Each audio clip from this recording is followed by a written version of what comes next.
Kami sudah membuka bagian ini dan bersiap untuk membaca, tapi kami semua sadar kalau kami baca saja tanpa tuntunan kuasa Roh Kudus, kami tidak akan pernah bisa mengerti apalagi melakukannya.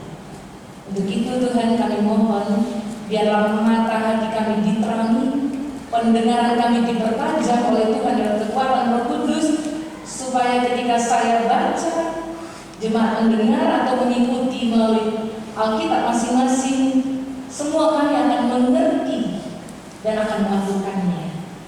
Saya hamba-Mu sudah persiapan untuk menyampaikan bagian firman-Mu dalam khotbah nanti. Kiranya Tuhan terus taruh kata-kata yang baik dan penuh hikmat, supaya jemaat-Mu ketika mendengar, mengerti, mendapatkan berkat dari kebenaran firman sekali lagi pulang dan melakukannya.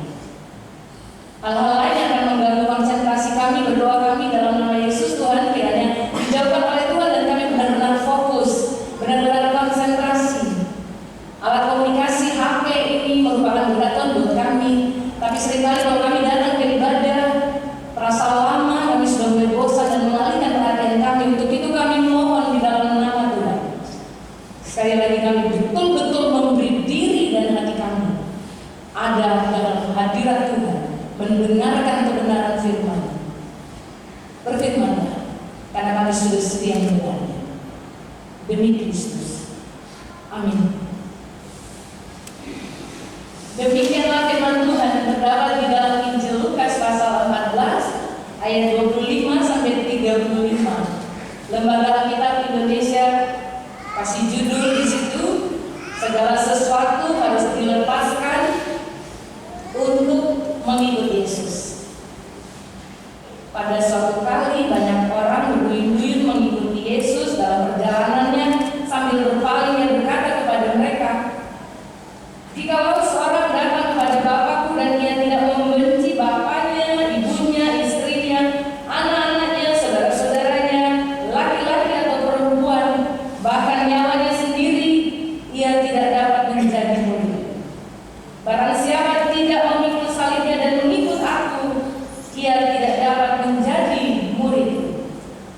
Sebab siapakah di antara kamu yang kalau mau mendirikan sebuah menara, tidak dulu membuat anggaran biayanya, kalau cukup uangnya untuk menyelesaikan pekerjaan itu, supaya jikalau ia sudah meletakkan dasarnya dan tidak dapat menyelesaikannya, jangan-jangan semua orang yang melihatnya mengejek dia sambil berkata, orang itu mulai mendirikan, tetapi ia tidak sanggup menyelesaikannya. Atau raja manakah yang kalau mau pergi berperang melawan raja lain tidak duduk dahulu untuk mempertimbangkan apakah dengan 10.000 orang ia sanggup menghadapi lawan yang mendatanginya dengan 20.000 orang? Jikalau tidak, ia akan mengirim utusan selama musuh itu masih jauh untuk menanyakan syarat-syarat perdamaian. Demikian pula tiap-tiap orang di antara kamu yang tidak melepaskan dirinya dari segala miliknya tidak dapat menjadi murid. Garam memang baik, tetapi jika garam juga menjadi tawar, dengan apakah ia diasinkan? Tidak ada lagi gunanya baik untuk ladang maupun untuk pupuk, dan orang membuangnya saja. Siapa mempunyai telinga untuk mendengar, hendaklah dia mendengar. Demikian jauh pembacaan firman Tuhan. Berbahagialah kita, setiap saudara dan saya yang mendengar firman ini. Tapi sekali lagi bukan hanya mendengar, tapi kita juga akan melakukan. Haleluya.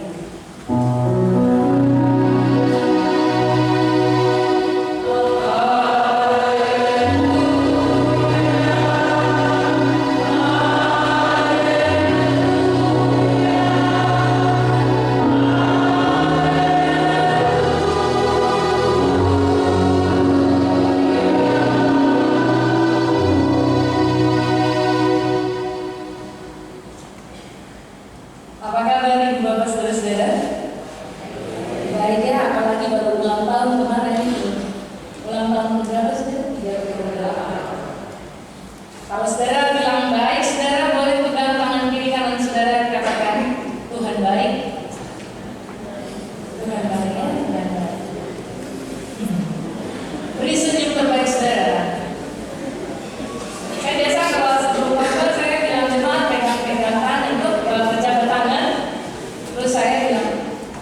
yang terbaik. Tapi kadang orang kan begini, pegang tangan, Tuhan baik nih. Tuhan baik, muka keras. Tapi lupa gini, Ibu, Tommy muka keras tapi hati baik. Ya. Nah, saudara, dari bacaan tadi Injil Lukas pasal 14 ayat 25 sampai 35, sinode tentukan tema itu ya agak sedikit panjang ya, tapi nanti saya bilang orang beriman di dalam mengikut Yesus harus memiliki komitmen. Orang beriman dalam mengikut Yesus itu harus memiliki komitmen. Jadi temanya tuh yang ikut Yesus itu harus punya komitmen. Jadi kalau tidak punya komitmen pasti bukan ikut Yesus. Yang ikut Yesus, pengikut Yesus itu harus memiliki komitmen. Nah, saudara-saudara, beberapa hari terakhir ini di grup WA GKI di Tanah Papua itu lagi ramai dibicarakan terkait dengan mau ada pendaftaran calon pelayan. Kita sekarang sebutnya calon pelayan. Dulu vikaris ya. Vikaris sekarang sebutnya calon pelayan. Tapi yang maksudnya itu yang dulu kita sebut vikaris. Dia mau jadi pendeta calon pendeta. Ramai dibicarakan di sana itu adalah bahwa tolong dicek persyaratan-persyaratan yang harus dilengkapi, dipersiapkan, dimasukkan oleh calon pelayan itu.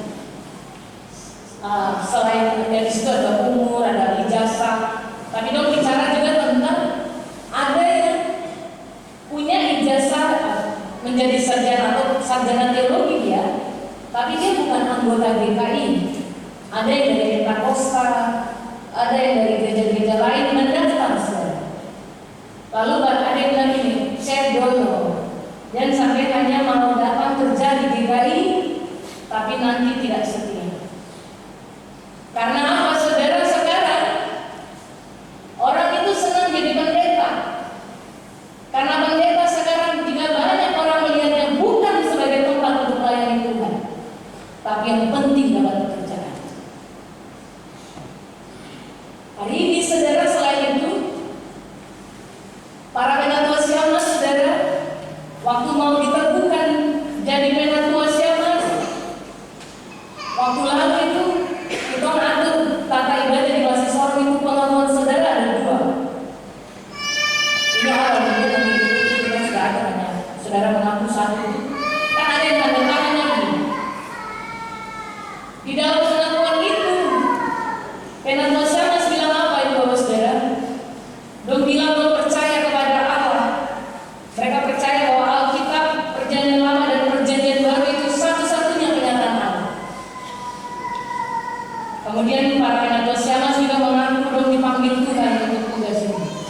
Dan mereka mau melakukan tugas ini dengan setia dan menjaga kehidupan sebagai penatua Syamas yang dipanggil Tuhan dalam gereja.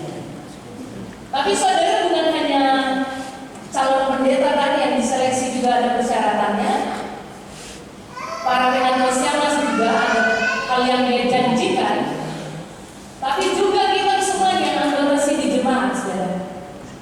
Waktu mau diteguhkan sebagai anggota sini jemaat itu kita juga ada mengaku. Mengaku apa? Mengaku bahwa kita percaya kepada Allah yang esa. Kita mengaku percaya bahwa kita diselamatkan. Tapi juga poin ketiga dari pengakuan anggota sini jemaat atau waktu itu mau diteguhkan dari sini jemaat itu, kita mau menjadi warga gereja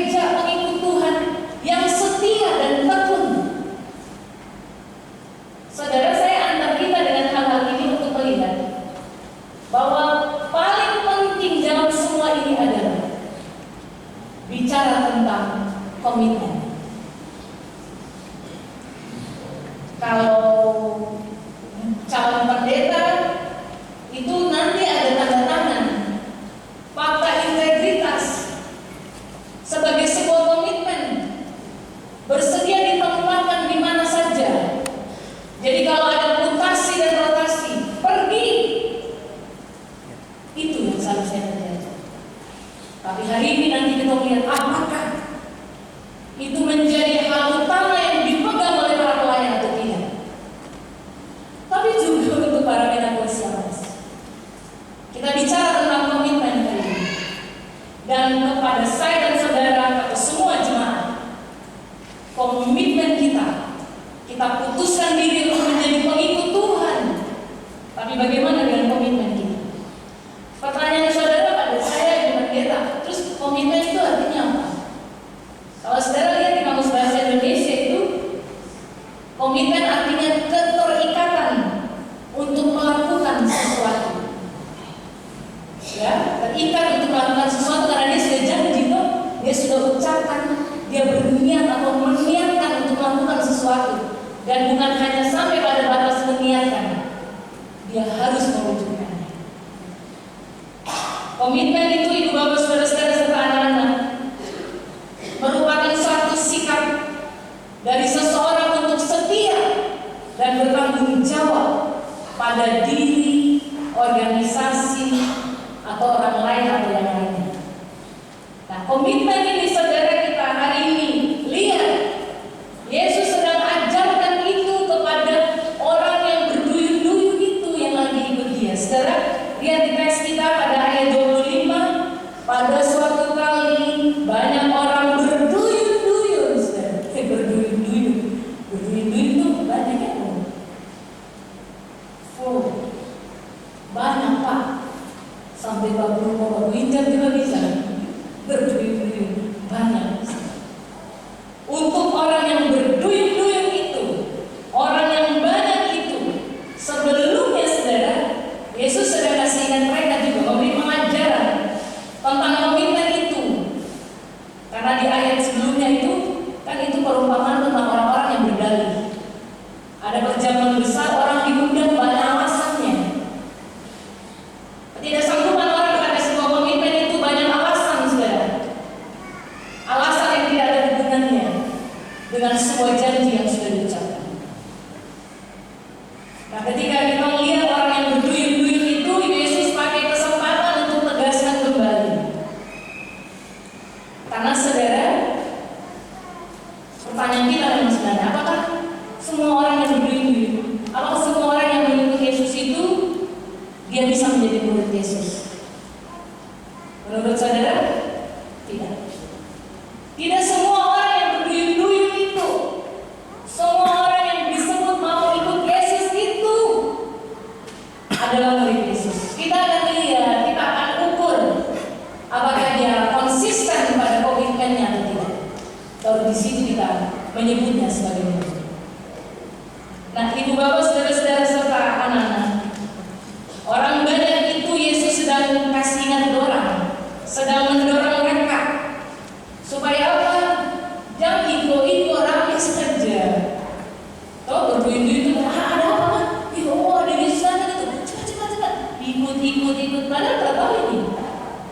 Tidak memberi diri secara sungguh-sungguh ketika mengikut Yesus.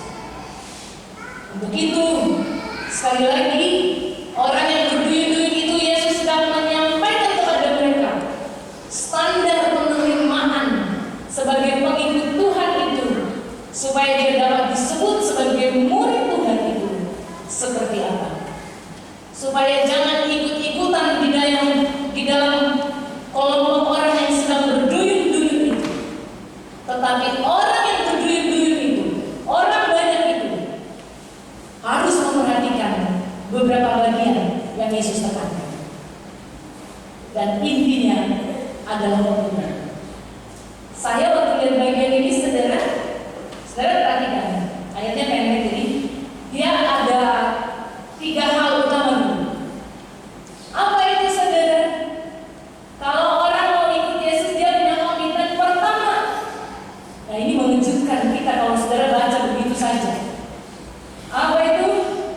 Harus benci bapak ibunya, harus benci bapak ibunya, harus benci istrinya, benci anak-anak, saudara, laki-laki, perempuan, bahkan nyawanya sendiri. Saudara lihat ya, itu bagian pertama. Yang kedua, harus memikul salib dan ikut Tuhan, ayat 27. Yang ketiga, harus melepaskan diri dari segala miliknya, ayat 33. Lalu saudara bilang, saya ibu, masa bisa tuh?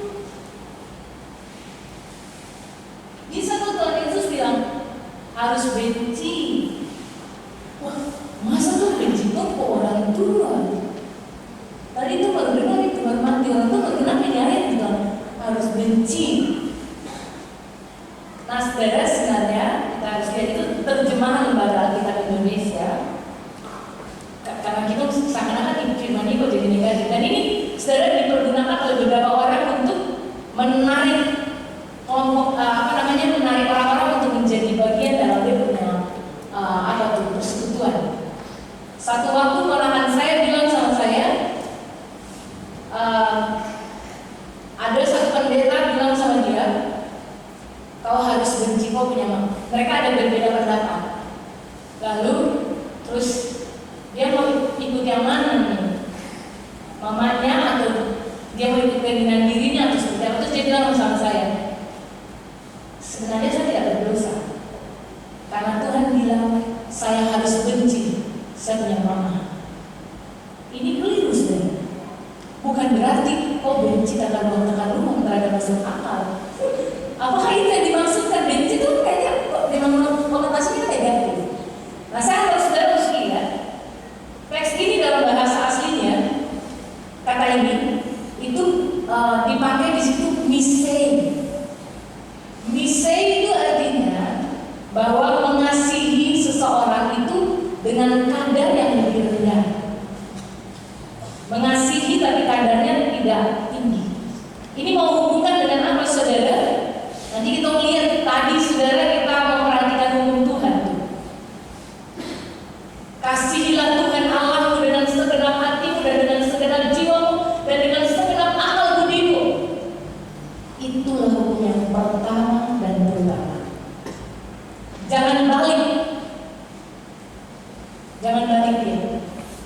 Kalau di sini tuh saudara perhatikan di bagian pertama itu kasihi Tuhan itu utama, baru kasih sesama seperti diri sendiri. Jangan balik. Jangan balik, yang pertama itu kasih sesama lebih dulu, baru kasih Tuhan. Ini sebenarnya teks ini dimaksud. Jangan kau dahulukan kau punya orang tua lebih dari Tuhan. Kau kasih Tuhan nanti otomatis kau pasti kasih orang tua. Begitu. Itu maksudnya membenci. Ya. Ini komitmen, fokus, mengarahkan hati perhatian sungguh kepada Tuhan. Karena nanti orang akan punya banyak alasan. Kan ada yang waktu mau suruh ikut Tuhan, dia bilang, asal mau menguburkan orang tua keluarga saya dulu, biarlah orang mati menguburkan orang mati. Mana prioritas itu?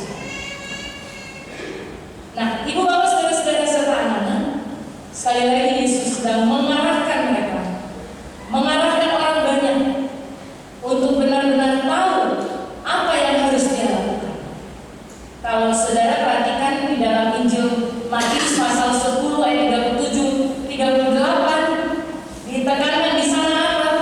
Kasih kepada Tuhan lebih dari keluarga.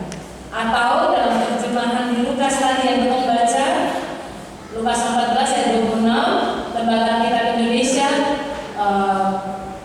menerjemahkan kata misei itu dengan membenci keluarga. Sekali lagi Yesus mau menegaskan kepada orang-orang yang berduyun-duyun itu, sekali lagi tidak bisa mengasihi Tuhan itu atau kasih kepada Tuhan itu tidak boleh dibandingkan dengan yang lain. Dia harus menjadi yang utama. Sebagaimana saya sebutkan. Oke, lanjut kedua yang disebutkan lagi, Yesus bilang memikul salib dan mengikut Tuhan. Saya mau ikut Yesus, saya mau ikut Yesus. Sampai kapan saudara? Sampai selama-lamanya.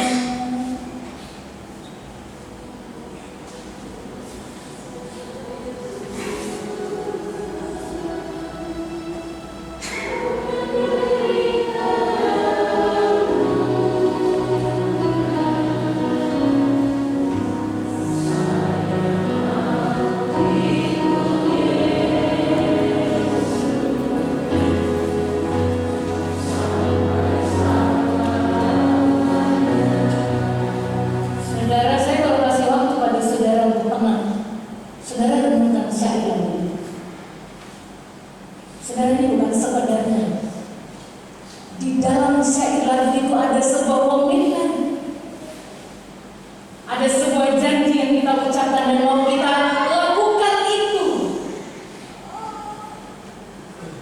sampai selama-lamanya, saudara. Dan dalam semua keadaan saudara sebutkan tadi, meskipun saya susah menderita dalam dunia, menderita saudara, saya mau ikut Yesus sampai selama-lamanya. Jadi saudara, kita ini harus sebenarnya selalu cek pada diri. Kita ini ikut Tuhan sungguh-sungguh ke asal-asal. Memikul salib dan ikut Tuhan itu saudara, itu menunjukkan bahwa akan ada risiko yang kita akan hadapi. Akan ada hal-hal yang kita lewati, diperhadapkan kepada kita. Untuk itu sekali lagi, kita sudah bilang, kita mau ikut Tuhan meskipun kita menderita. Untuk itu Ibu Bapak Saudara-saudara, sebenarnya Yesus sedang mau kasih ingat kepada orang banyak, tapi juga menjadi pertanyaan, sebuah penegasan, pertanyaan tapi juga pernyataan sebagai sebuah penegasan untuk saya dan saudara. Ingat saudara, untuk orang-orang yang bergelinding itu termasuk saya dan saudara yang mau ikut Tuhan, tidak ada pertumbuhan di zona nyaman. Jadi kalau mau ikut Tuhan, kita harus siap. Di zona pertumbuhan itu tidak ada kenyamanan. Saudara, lihat kalimat saya. Di zona nyaman itu tidak ada pertumbuhan. Kalau orang bilang mau ikut Yesus tapi mau yang enak, saudara, tidak ada pertumbuhan iman di situ. Berhenti, stop, tidak usah itu. Tapi ketika ikut Yesus, kita masuk di dalam zona area yang namanya pertumbuhan itu. Ingat, kita akan berhadapan dengan ketidaknyamanan. Disitulah sebenarnya iman kita sedang bertumbuh kepada Tuhan. Amin saudara. Oleh sebab itu, kalau mau ikut Tuhan, jangan mau enak saja. Mau jadi pendeta, jangan enak saja. Mau jadi menatosiamas, jangan enak saja. Tidak mau repot. Jadi pada mulai unsur guru sekolah minggu, jangan mau ikut jadi ini jadi itu di dalam gereja sebagai pekerja gereja, tapi tidak mau repot. Kalau dikasih tanggung jawab terlalu banyak sampai itu mau apa kan? Gini-gini sama malas. Berhenti saudara. Karena sekali lagi mengikuti Yesus itu, kalau ada di zona pertumbuhan, harus siap untuk menghadapi ketidaknyamanan. Tapi ingat, disitulah pertumbuhan kita. Saya tahun 94 saudara mendapat SKVKRIS tugas di Waropen. 94, 29 tahun yang lalu. Sebagai anak remaja yang bertumbuh di kota Sorong, sekolah di STT GKI, kita duduk semua setelah lulus sarjana, jadi sarjana, mendapatkan sarjana teologi. Kita duduk dan dikasih dibacakan, kita duduk terus dibacakan. Pada tahun 94 saudara, klasis-klasis yang tidak ingin didatangi atau tidak ingin bahwa dia ditempatkan di situ adalah klasis Mamberamo, klasis Kebar, dan salah satunya klasis Waropen. Saya saudara mendengar Waropen karena sudah janji pada diri waktu masuk STT, sebelum tes untuk masuk jadi vikaris waktu itu, kita juga sudah tanda tangan. Pergi saudara.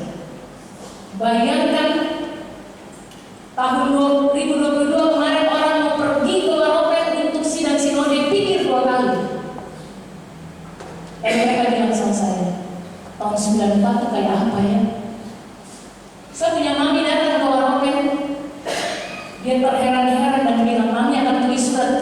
tersinggung dengan Mami tahu, tiap saya ikut campur itu. Mami mau minta ke kau pindah. Ini tempat bagaimana ini nanya begini pokoknya tidak Mami, saya di sini. Itu saudara.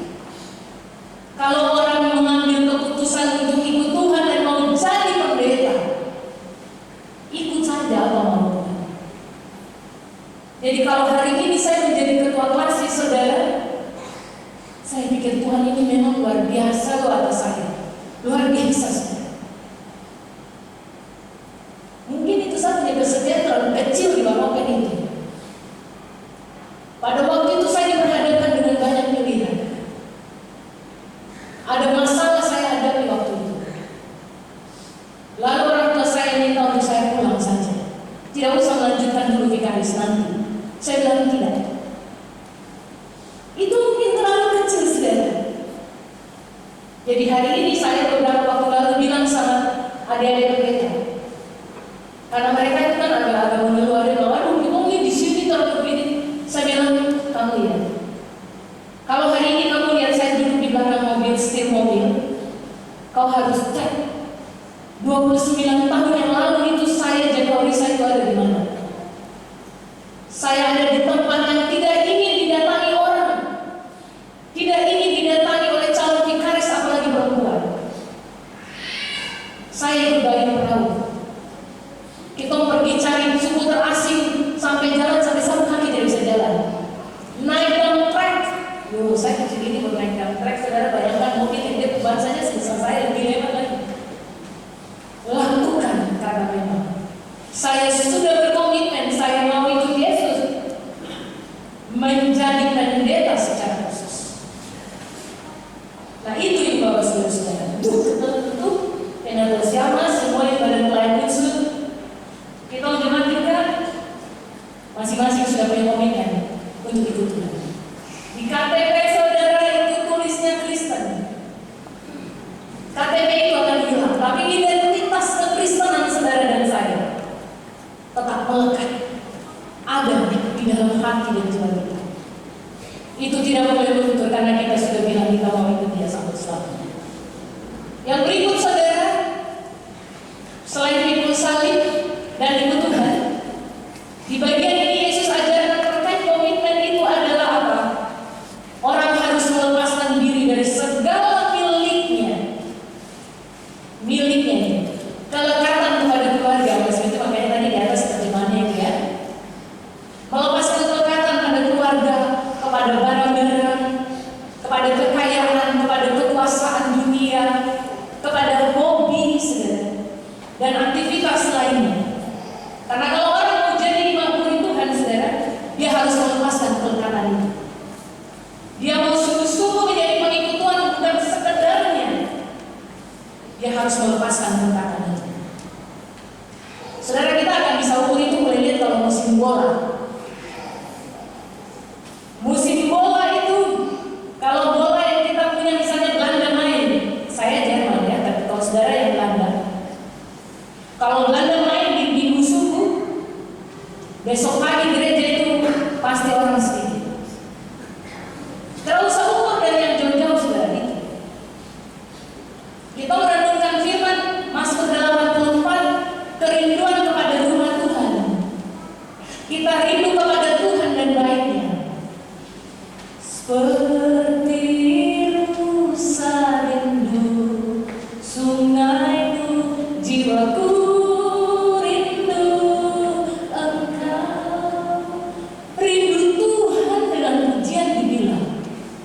Tapi ketika diperhadapkan dengan hobi, lupa itu. Gereja kosong saudara. Kalau jam ibadah PKB lagi asik main gampet atau main catur, pilihan pada hobi itu. Tempat-tempat ibadah PKB kosong.